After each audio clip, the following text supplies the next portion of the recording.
Hello everyone, I am Hema Sati Sharma from Pratap World School, Pathankot. Students, we are discussing the chapter called Fiber to Fabric for class 7. We have already discussed the introduction, classification of fibers, wool fiber, selective breeding and rearing of sheep, processing of wool and occupational hazards. Today we will be taking the topic silk. Silk, like wool, is also an animal fiber, that is, it is also made up of protein. It is fine, strong, soft and lustrous fiber. It is produced by silkworms in making their cocoons. It means that during the life cycle of silkworm, there are various stages. During one stage, the silkworm covers itself with silk which protects it from it while it is growing. Silk does not conduct heat, that means it does not pass heat. Therefore, it is a good insulator and is suitable to wear during winters also and summer also. So, silk is keeping a person warm in winter and cool in summer. Hence, it is suitable to wear in both the seasons. The rearing of silkworm for obtaining silk is called sericulture. In our previous lectures, we have studied that rearing is keeping an animal, providing it food, shelter and health care for obtaining any product out of it. So, keeping of silkworm, giving it food and providing it health care just to obtain silk is called sericulture, or it is also called silk farming.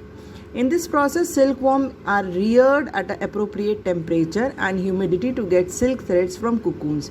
Actually, silkworms are prone to have diseases, so they are required to be reared at an appropriate temperature and humidity so that cocoons can be obtained from them. It is very old occupation in India. India produces plenty of silk on a commercial scale. So here we can see these are the cocoons and this is a sericulture farmer or silk farmer. This is the way they are producing cocoons to obtain silk. The silk thread is obtained from the cocoon of silk moth. In our subsequent slides, we will study that there are different stages in the life cycle of silk moth. So in one of the stages, the silk thread is secreted or silk thread is produced by the silk moth, and this silk thread is the thing is called cocoon. The different types of silk are produced by different type of silkworms. So there are variety of silkworms which are available or which are produced in India. These are varieties of silk moth which yield different types of silk yarn such as tussar silk, muga silk, eri silk and mulberry silk. So a different variety of silkworm produces tussar silk, whereas another variety produces muga silk, and one more variety of silkworm produces eri silk, but the most common silk which is produced is mulberry silk, and it is produced by mulberry silkworm.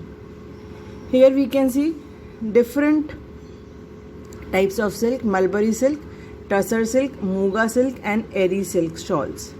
The most common silk is mulberry silk. In our next lecture, we will be studying life cycle of a silk moth. Thank you.